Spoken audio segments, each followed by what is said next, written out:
Hello, ladies and gentlemen. Welcome to Wellness Talk. I am George Batista, as always, your host and your wellness advocate. So glad you guys could join me each week. Today, we have a very, very special show. We're actually going to be doing a little bit of a continuation on a show I did about a month ago called Music as Medicine. I talked about some studies regarding how music was used to help people post heart attack, people with cognitive decline, and all different types of things. Very, very powerful show. If you guys didn't get a chance to check that out, make sure you do. It was some really, really compelling studies on there. But today we're going to be doing an even deeper dive today because we have a very special guest, and we have Kathleen Howland on today. And we're going to be talking about talking to Kathleen about music therapy and how music heals and the power of music. This is something, of course, you guys know near and dear to my heart because I've been a musician for well over 30 years, and this is just something I love talking about. So let's talk. Let's talk a little bit about Kathleen. For the past 35 years, Kathleen has worked with a variety of clinical populations using music to enhance speech, language, cognition, and movement in habilitation and rehabilitation settings. She has also developed protocols to reduce stress, anxiety, for general wellness, surgical preparation, oncology treatments, and child birthing. Along with being a speech language pathologist, Kathleen teaches undergraduate and graduate courses at Berklee College of Music and the Boston Conservatory in Music Therapy, music education, and liberal arts. She also lectures locally and internationally about the neurological foundations for music perception and performance and the power of music as a therapeutic intervention. I am so excited to have this conversation with her today. So thank you so much, Kathleen, for being on the show with me today. Thank you so much for having me and choosing such an exciting topic. Absolutely. Absolutely. This is, and again, those folks who listen to this show know that obviously this is a health show, but also know that I'm a musician. So when we put those two things together, it's like It's I could talk magic. about it. I can talk about it all day. So this is going to be a fantastic conversation. So um, I was, and I know we were talking a little bit before the show. I was introduced to you by your TED Talk, which is fantastic. And those folks who haven't Thanks. seen it, definitely go on YouTube, check out Kathleen's TED Talk because it's really, really informative and very inspiring. It really shows the power of music. I want to talk a little bit about your background, first of all, for the folks that are not familiar with you. Talk about your journey in music and how it led you to what you are doing today. 40 years ago, the notion of music therapy was really quite unfamiliar. It was something that ended up being like an epiphany when I first heard the two words together. I had been a music education major. At the same time, I was working with children and young adults on the autism spectrum who were just coming out of institutions where they were Mhm. physically and chemically restrained. Okay. And this was the advent of Skinner and all of the behaviorism. And in my work with them, their musicianship was unreal. It was so magnificent. And it captured me. And as a musician and as a aspiring music educator, I didn't know what to do with their Mm, musicality. I didn't know how mm, to harness it for their well-being or for the goals that I was responsible for. And then one summer, in between my sophomore and junior year of college, I heard the words music therapy, and I just knew that's who I was, but I didn't have any idea what it was. mhm. And so I switched colleges, and I have been on this path ever since. Wow, incredible. So, talk to us about music therapy specifically. What what is it that you actually do? Because I know you work in oncology sometimes and hospice care and these types of things. So, what are the actual mechanisms of it? There are a number of interventions that we have at our disposal. It could include songwriting. It could be passive listening. It could be active engagement, where we Mm, offer instruments that need no specific skill, that are handheld percussive instruments, for example. that people can join in with their own musicality. We also do lyric analysis is another way of working with people, and improvisation. So Mhm. we have these fundamental tools that we can use with people from womb to tomb, actually. Wow. They're very adaptable. We have um, the opportunity to serve four domains: speech Mhm. and language, cognition, movement, and emotions. So, for example, walking into somebody's life in an oncology unit is a pretty uncomfortable few moments, I will Sure. say. Sure. When you walk in and say, "Do you want to have music?" And people are like, "What? Do Right. you want me to sing?" And so, but once you do get your foot in the door, then they start to see, "Oh my gosh, I forgot about music. I Yeah. forgot about my love of music. Oh, I feel so supported. I feel so relaxed." So in oncology, for example, for people to reach the relaxation response, that biological state of rest and restoration, Mhm. is really a great way to navigate all of the steroids and all of the chemotherapy that will go Mhm. into their bodies. And I can say this not just as a practitioner, but as a patient myself, Mhm. that when you're not in the stress response, that your body accepts Western medicine or Right. any kind of intervention much more readily. And Right. so for people to see that music can be used as a tool for resilience, it can be a way to occupy 8 hours of chemotherapy. When I was practicing before I was diagnosed, people were watching Jerry Springer in the Wow. oncology unit. I couldn't understand the overflow of toxicity, the choice of toxicity. And that taught me when it became my time, I wanted to fill myself, my spirit, my body with love, joy, and laughter Right. and aesthetic beauty. And I think it had a lot to do with the way my body received the medication, and the way that I was able to navigate. Those were precious hours. Those were really Yes. precious memories in my life, even though, yes, it made me sick and it made me bald and it did all the things it did. Sure. Um, what I saw was I made wonderful use of that time. I didn't grade papers. I wasn't on trolling on the internet just mindlessly. I was very much purposeful and in the beauty and power of music, and I think it made all the difference. Absolutely. It's this whole thing about healing, because even in the nutrition space, I've worked with people in the past who had cancer and who were just diagnosed, and obviously there's you talk about, yes, what you can do on the nutrition side, what you can do to help support the body when it's going through this, and support what they're going through as far as therapies and things like that. But it's amazing. The mindset has so much to do with it. Hmm. And I didn't realize when I was doing that I was also had to be a therapist too, in a way. I had to help them with their outlook and their mindset, because Hmm. I mean, when you don't have the right mindset, that affects the entire body, right? It's a mind body connection.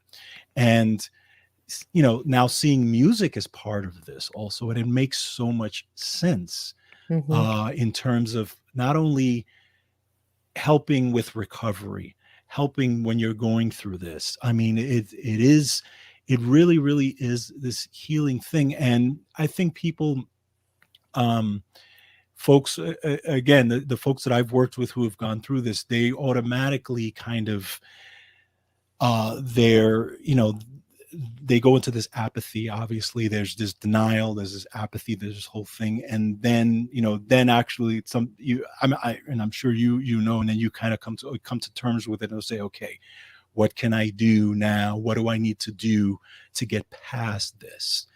And it's you know uh, you know not only the talk therapy of it, that whole piece, but I didn't think about it as a musician back then when I was talking to these folks, of adding the musical piece to it. Hmm. And now that I hear this, and what I saw from you, and I looked at a lot of the testimonials and things on that from your channels and stuff like that, it absolutely makes so much sense how music can really help you in this process. It's incredible. It's a distraction from the treatment and a focus on beauty. Exactly. Exactly. Absolutely. Absolutely. So, you know, one of the stories that I told on the program that I did on music is my journey when I was a kid and how music helped me.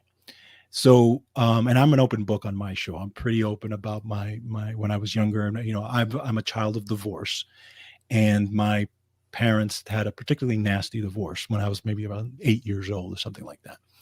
And so what I did is my bedroom was literally right next to my parents, and it was literally just a wall dividing us. And prior to the divorce, I would hear them arguing. It was almost every other night. So as a child, like 6 or 7 years old, obviously that creates a lot of anxiety. Hmm. So what I would do during that time, I had a little radio next to me, and I would put on the radio. And it did two things for me. It drowned out my parents arguing, obviously, but it also took me away. It brought me into another world of music, and it calmed me. It calmed my anxiety. It calmed and it actually helped me go to sleep. And I started using that nightly to help me go to sleep. And to the point where even after my parents divorced and my mom and I were living alone, I couldn't go to bed without music. Hmm. It just became a part of me. Have Hmm. you in your practice heard things like that, especially with children, developing children young, dealing with, let's say, post-traumatic disorder or things like that, where music has helped them? Very commonly. And you found that circumstantially you happen to have a radio. Right. Um, versus as a music therapist, we're making sure that with intention, with clinical practice, that these are with a child, that they say, for example, a working with a set of parents who are awaiting a baby or the baby arrives too early. Right. Okay, let's create your own lullaby. What do you want to say to your child? And then incorporate that into song, and that calms both the mother and the child. Hmm. And that bonding continues in a more normal way. Right. So it is always helping people find, where does music meet you in this moment? Right. Exactly. And then what comes next? What's the next piece? And then the piece after that, so that you can move in the direction that is all about well-being and survival, or thriving, even if you're dying. Right. I Exactly. have seen I have seen music fill the void, that empty void, as you wait for people to take their last breath, to fill it with beauty, to Wow. soften people's faces, to lower people's shoulders, and to fill that empty void, and to see it regulate the breathing of the person who's actively dying. So it is incredibly salient to our brains, whether we are premature or fetal Right. or at the end of our lives. And I think it's a tremendous gift that is not considered more strongly enough in education or in medicine. Agreed. Agreed. You know, it's interesting when my wife was pregnant, of course, as a musician, you're Hmm. like, okay, I'm hoping this, hoping my child is, comes out with the love of music. And of course, I was one of those that took the headphones and put it on her belly and played music and stuff like that. And now I did read some books back then. The Mozart Effect was one of them that I read, and some others.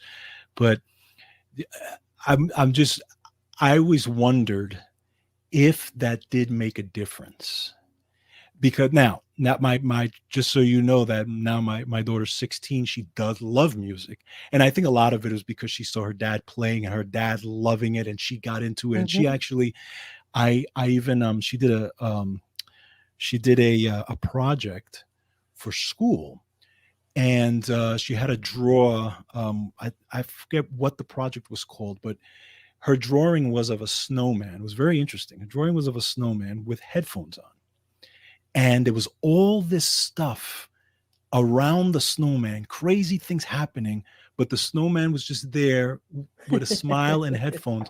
So I went up to her and I said, what does this mean? What is the significance? She says, Dad, this is me when I'm listening to music and drowning out the world, because music is just taking me away to another place. And I was blown away. Yes. I was shocked at how she was so, how she thought of it. Because I never realized, and again, I knew she loved music, but I never realized that she thought of it in that way. Yes. And you surprised at how children growing up, whether their parents are musicians or not, or whether they love music or not, how music, especially because now there's music everywhere, on social media and everything, it does inspire children, right? Yes. Growing up. Yes. When my daughter was 4, we had a car accident, just a sliding winter accident, but it was very unnerving. I had a child in the car, and she said, "Mama, just listen to the music.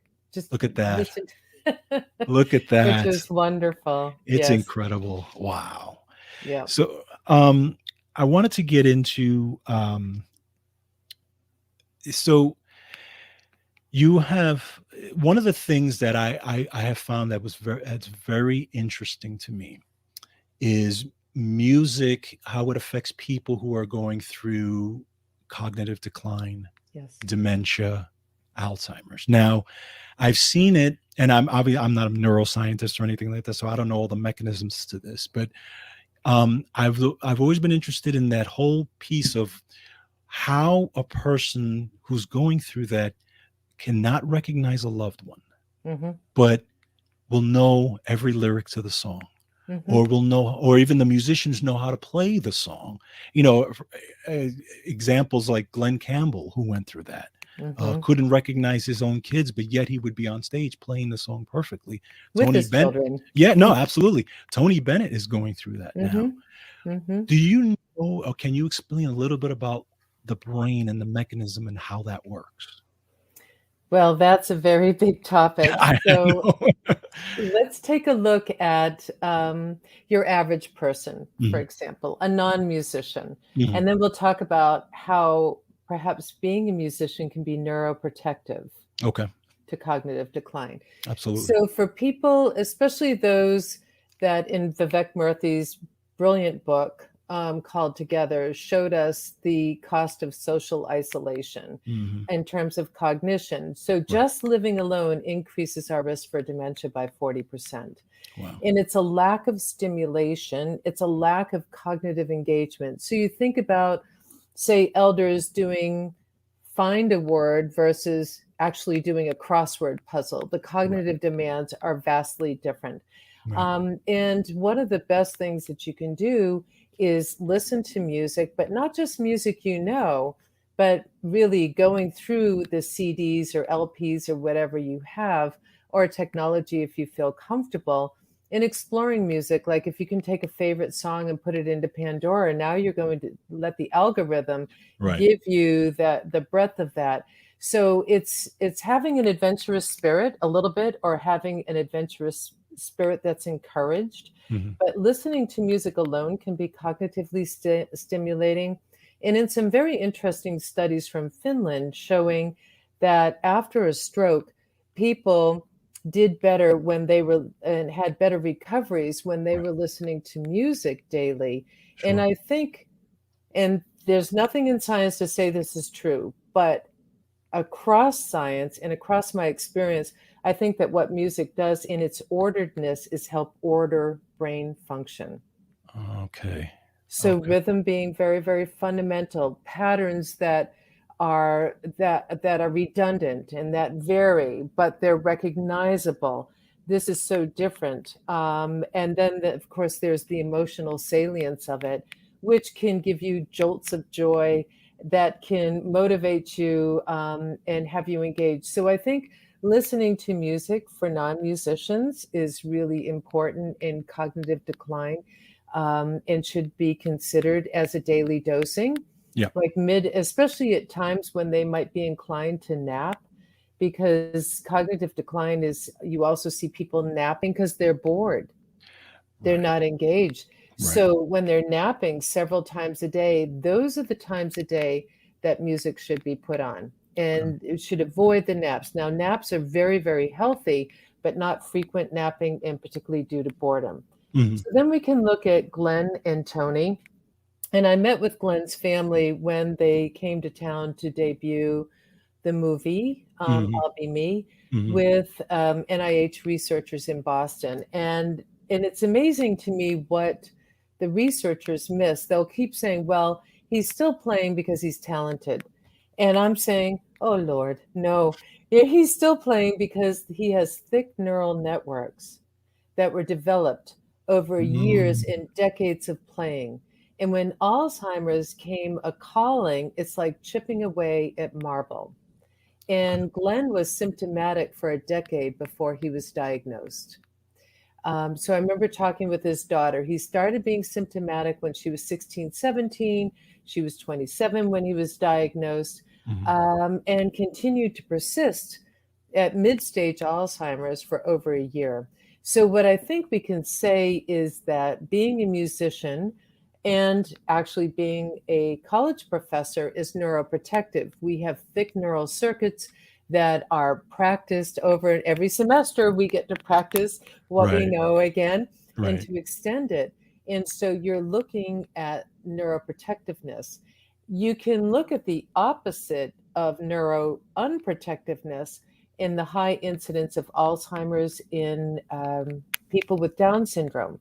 Okay. So that genetic deletion syndrome has a high incidence of like 70, 74% of them will get Alzheimer's, and they start in their 30s and 40s. And it moves through them in a matter of weeks and months, what it takes months and years for neurotypical people, and what appears to be even a slower burn for musicians.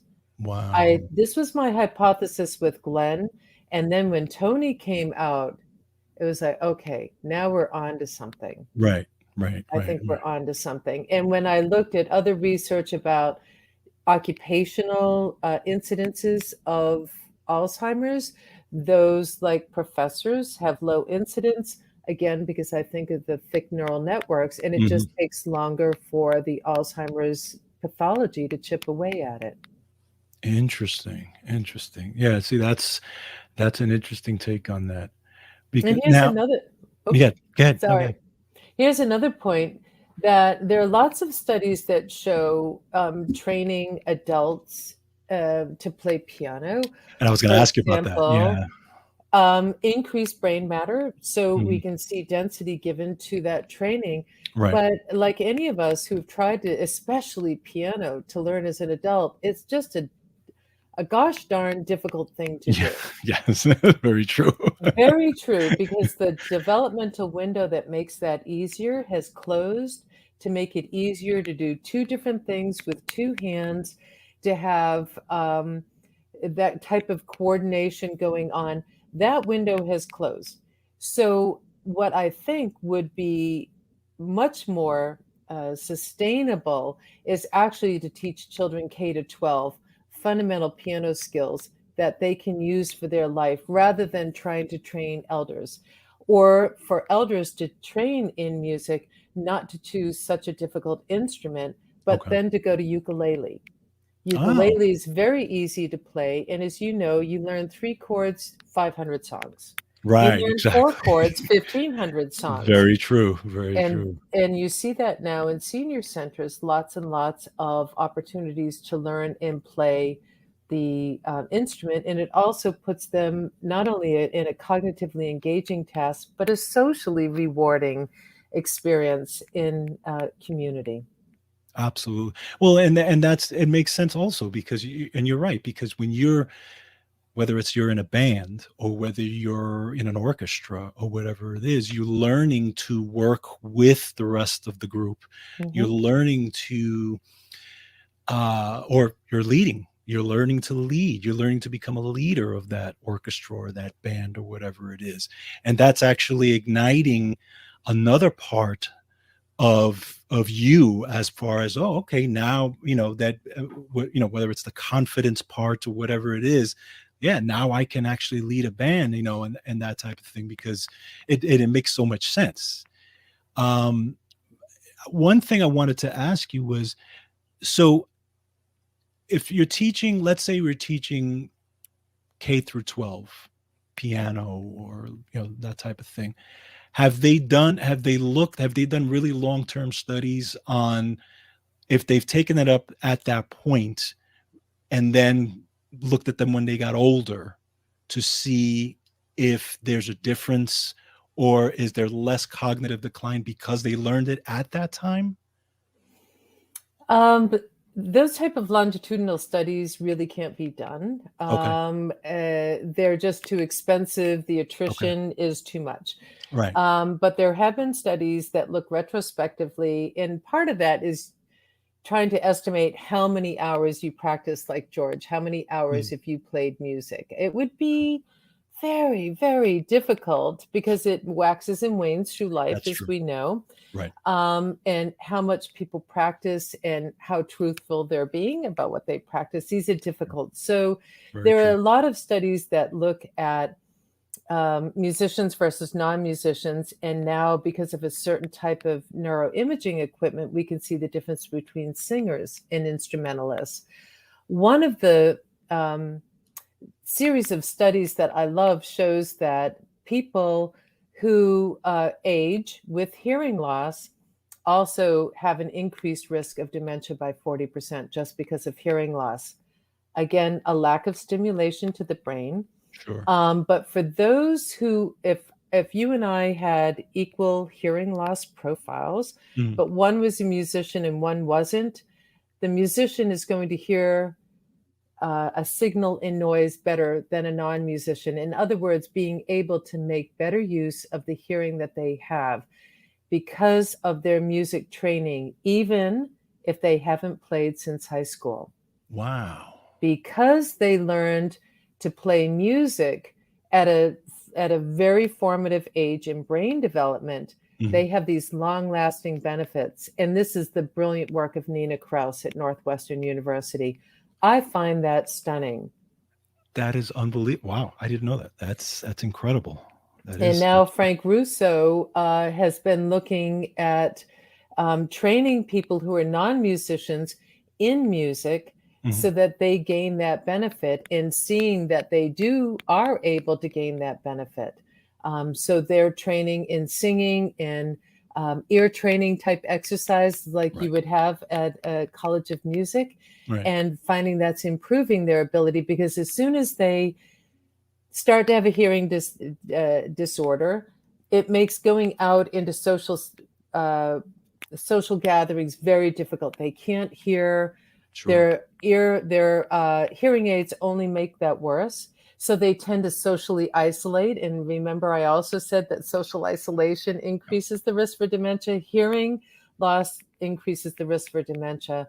So music training actually is benefiting people in the long run. And I just love, love, love that work. Wow. Incredible. Incredible. Yeah, these are the insights that I find fascinating as well. I heard you talk about, which I found fascinating also, um, children with dyslexia. Yes. Can you talk a little bit about that? This is also Nina's work, Okay. and others. You have to be able to process sound Hmm. normally. And for children who, at 3 years of age, will say there are patterns of music, dee, dee, dee, dee, dee, dee, Hmm. dee, dee, dee, dee, dee, dee. If a 3-year-old says those are the same, instead of saying they're different, and their score is low, the risk of them being dyslexic it increases. The lower their score, the higher the risk for dyslexia, showing that we have to be musical before we are linguistic and before we are literate.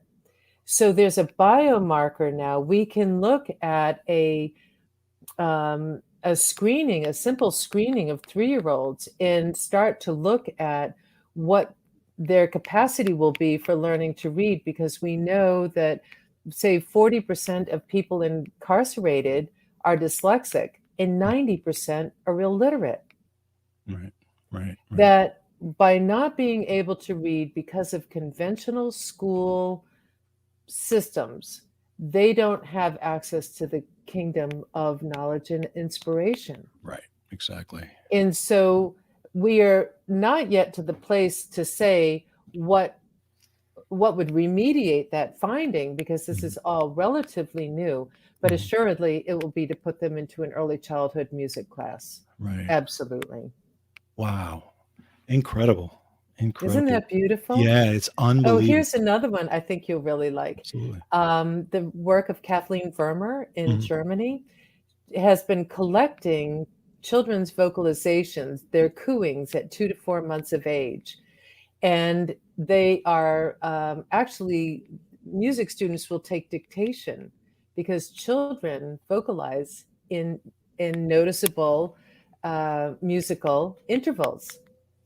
And furthermore, what she's shown is that if the children do not have varied, a nice variety of vocalizations that they're capable of doing, it demonstrates what they're perceiving is not typical.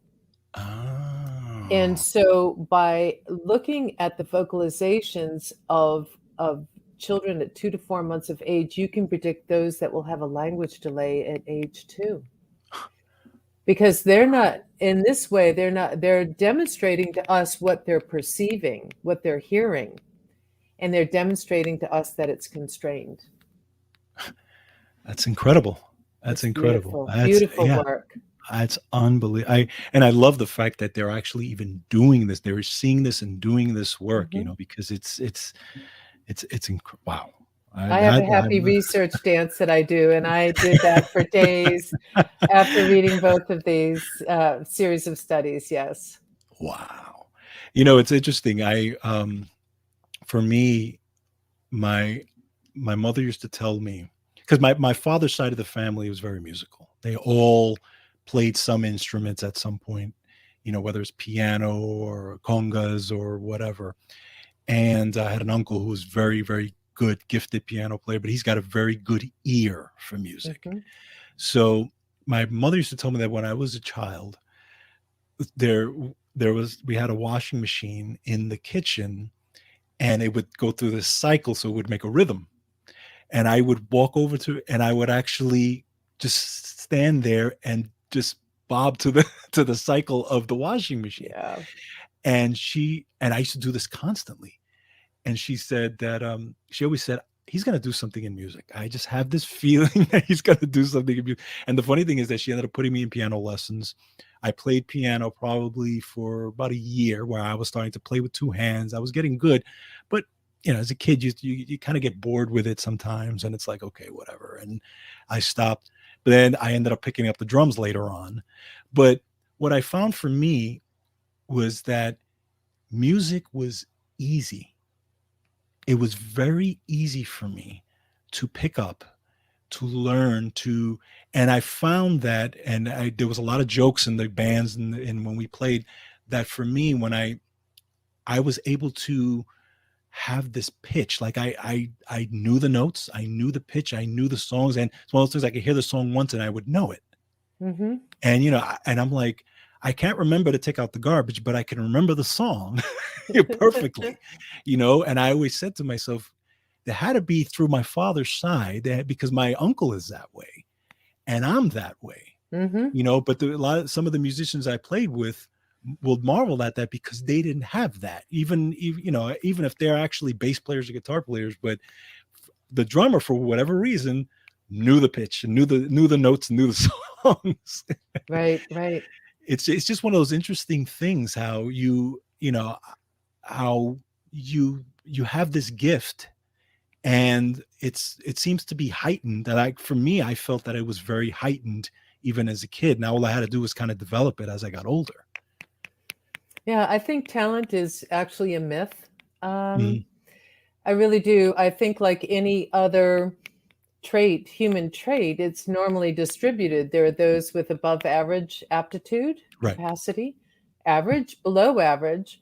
And you sound like you are very much above average, but that has to also be matched to opportunity. You Exactly. had your uncle as a model. Yes. Yes. Perhaps you were going to live music. Hmm. You had access to instruments, Right. lessons. Right. That's nurtures contribution.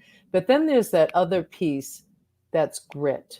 You didn't Yeah. have the grit for piano. Right. You and we also kind of make it a chore. I think music educators should really teach how to practice. Hmm. I think the Suzuki method is just right because if your child is going to do this challenging task, you should too.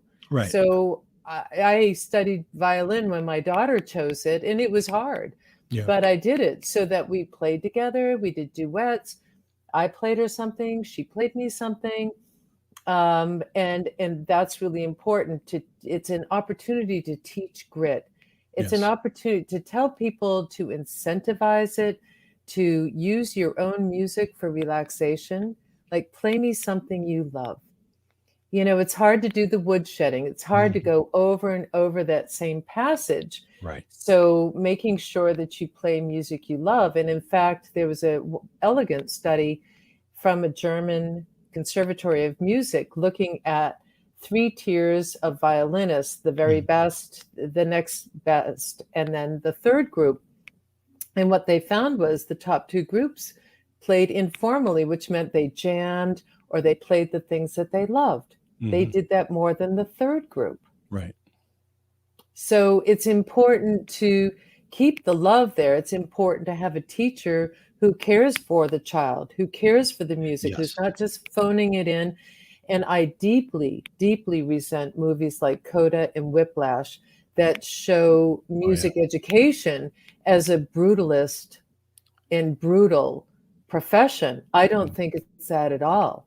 I was I agree. very much cared for by my music teacher, and it Mhm. had everything to do with fueling my grit and maximizing my aptitude and giving me every opportunity to be a musician 50 years later. Absolutely. It's funny. You know, we talked a little bit. You mentioned jamming, for example, Hmm. and I was the type of person that when I started playing, I just jammed, Hmm. and again, it was very natural for me, but I didn't learn how to actually read music until later. Hmm. So, and you know, I remember my uncle telling me, he was like, sometimes he goes, there are people that are perfect readers, but they don't know how to jam. Absolutely. And I was like, and I was young when I was a teenager when he told me this, and I was like, really? He was like, believe me, because he played with a lot of different people, and he said there are people who, can play. They need a chart in front of them in order to play, Hmm. and it's very kind of stiff type thing versus a person who's just can jam, because there's a feeling when you jam, whatever instrument it is, that that is like no other, Hmm. especially when you click with all the other members of the group, and there's just push and pull, and then there's, because again, music is communication. You're communicating with each other, and you know where that person's going, and you know when to lay back, and you know when to come on. I mean, it's a beautiful communication. It's almost Yeah. I find it's a spiritual communication. There's this, you're all together, and you kind of get to this higher level of being, because to me, when I'm playing, and I'm sure you felt this when you're playing, it's almost an out of body experience. You Absolutely. find that you're, especially when you could even be practicing, but when it's almost like you close your eyes and you're almost like watching yourself, and you're like, and then it's funny because you get to a level sometimes that you've never gone to before, and you're like, holy cow, where was I? Yeah. But it's a beautiful Absolutely thing. marvelous. In the work of Charles Limb, who's a neuroscientist and surgeon, has shown, and wonderful piano player, has shown that when people are in that state, it's like Csikszentmihalyi's flow. Yeah. That self-expression, areas in the brain related to self-expression are enhanced, and areas of the brain related to self-criticism, that negative voice, Mm, are attenuated. look at that. Look Isn't at that. that lovely? That's unbelievable. And that was done with people laying on their backs making music in a scanner. Really? Yes. Oh, interesting. Wow. Charles Lim has a wonderful TED Talk on this topic. Oh, I definitely will check that out. And you've talked about also how music lights up the whole brain, right? Music is very engaging for the entire brain. Absolutely activates subcortical, cortical areas, both the left and right hemisphere. It's very, very complicated. And what I think music does so beautifully is it braids together different functions. Yeah. So if you decode music notation, you're taking a visual representation of sound for Right. time and pitch, and it's creating motor patterns.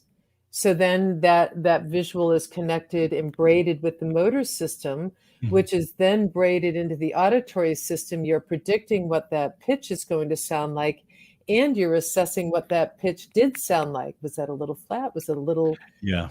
sharp? Then your Exactly. executive functions kick in like, oh my God, here comes that high D. Is my reed going to hold this? I better Right. pull up on this. And then sometimes you reflect, which is never good because sometimes you're like, was that supposed to be an F sharp? And then you start making mistakes Yeah. in the now because you're looking back.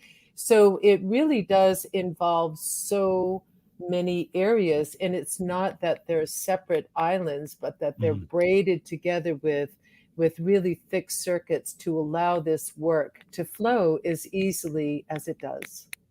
Wow. Absolutely. Do you find in your work, and I guess it depends on the person, but do you find that is there any specific type of music that is more or that works better than others, or is it just a personal thing depending on what stimulates the person? Absolutely. There's no perfect song, which is why music therapists have music degrees as well as psychology degrees Mhm. and 1,200 hours of clinical training. It Right. takes a long time to nurture an aspiring music therapist into a professional music therapist. Mhm. Um, I I remember going into an oncology room one time, and there were three people. One man loved Elvis Presley, another guy liked Bach, and it's like, okay, where are we going with this? Right. Um, and there needs to be tremendous versatility in a music therapist in order to be able to use people's preferences for their well-being in that moment. Or sometimes it would be bringing in something that's novel, that's unfamiliar to them for a specific clinical purpose as well. So it requires deep training, and there's no one genre of music or one artist or one song that meets the needs for everybody. And so we have to be very flexible and in the moment with deep training in order to be able to meet these people's needs. Okay. Have you ever, and I've seen it in, I guess I've seen it in movies. I've heard of, things like this, but is it true that people who are in comas can be stimulated by music?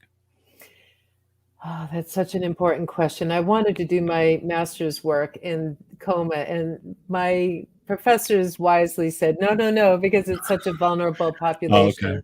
Right, I right, would right. I would offer to you and to your listeners a beautiful film that was done at Spalding Hospital by my colleague Brian Harris.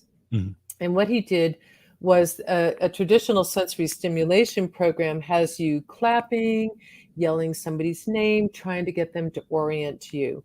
So a therapist is doing it on one side of the bed, and then Brian is on the other side and replicates that same protocol.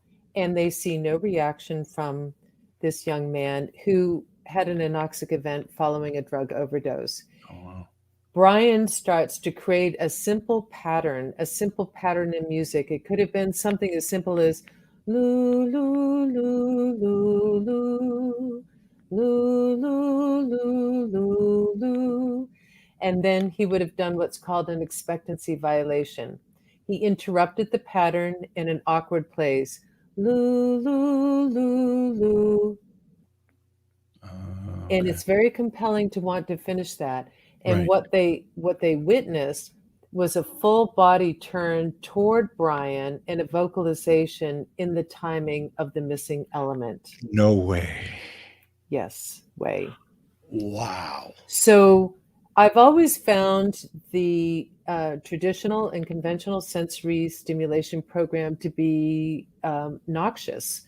Honestly, people are pinched for a response. Right. People are Sure. startled for a Sure. response. And Right. I think that we can do better than that.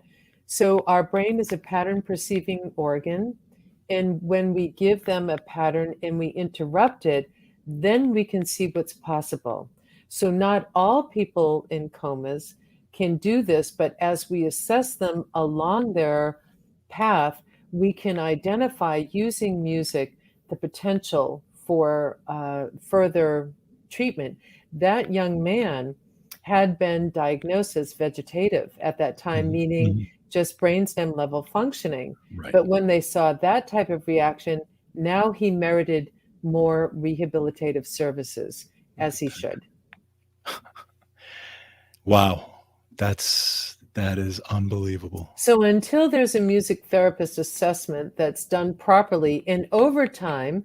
because it's a very, very vulnerable population. I Sure. mean, their brain is shut itself down, or they are medically put into comas to Right. save their brains. And so having music is, if you're going to diagnose somebody as vegetative, it requires and merits a music therapy assessment before that is done, and services are rendered to be just, um, custodial in a nursing home. Absolutely. Absolutely. Wow. So, Kathleen, this has been absolutely enlightening for me. I mean, I know I just kind of scratched the surface when I when I did the show Music is Medicine, but some of the things that you talked about today have just been absolutely incredible. Isn't it And startling it and is. exciting? It's very exciting to me, and it's just, and it's not just because I'm a musician. I mean, I'm just a lover of music in general, even if I'm just passively listening, and music touches everyone. I mean, everybody Mhm, has heard music, whether they just, again, passively or actively listening. But, I think people need to understand how powerful music really is, and really what it can do. And you know, folks like yourself and programs like this hopefully can at least, get the word out and say, listen, this is something that no matter what you're going through, it doesn't have to be. no matter what. Yeah, it doesn't have to be something you were diagnosed with. It could just be, you could just be going through a bad time, in your life, but use music to lift you up, to help you through Mhm, that time. Because I mean, again, I'm a person, you see it daily, and I'm a person who went through it as a child, that music can be a healing thing. So I definitely encourage everyone to really explore music, and even playing an instrument, mhm. learning an instrument. Again, the motor skills involved and things like that as well is very, very beneficial. And I definitely want everybody to not only check out your TED Talk, which is on YouTube, but also to go to your website, KathleenHowland.com, to check out the services that you offer. And you write a great blog. You have some great blogs on there, by the way. So I Thank you. definitely, I definitely encourage everyone to, check those out, read those, and just, think about music for healing, because it is absolutely healing. And Kathleen, I really want to thank you so much. It's been an honor for you, to have you on this show. And thank you so much for being on, and really enlightening me and my audience. Thank you. It's a privilege to have been asked and to be able to share what I know and what I love and what I love to know. Absolutely, absolutely. Thank you so much. I will be right back.